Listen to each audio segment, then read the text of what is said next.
هنا البراد بعض المرات كيكون عندنا بحال هكا. دابا اللي عندها البراد ديال هكا تجرب هاد الطريقه اللي غنقول ليها وتشوف واش كلامي صح ولا ماشي صح. ملي كنديروا له هكا الغطايه ما كتلطمش. هذه درتها معكم عده مرات، ولكن كي قلت لكم غنصاوبها قلت انا اللهم ندوزها قدامكم. ها نتوما ما كيلطمش، ها يعني ما كيتسدش. شوف ها فيه الجو، كتحليه كتجيبيه معلقه كديريها هنا وكتدفعيه هكا واحد شي شويه، وكي ما تفورسيش بزاف باش ما تطردقيش الغطايه. كنضغط شي شويه ونحيد. ها هو رجع، شفتوه تسد ولا ما تسدش؟ لقيتيه باقي خاصو شي شويه، عاوتاني رجعي ديري هكا وضغطي.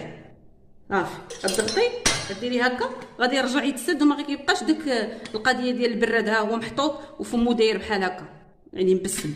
نتمنى ان هذه الفكره اللي شافوها جدادات تعجبهم، ونمشيو ان شاء الله بحول الله لثالث معلومه.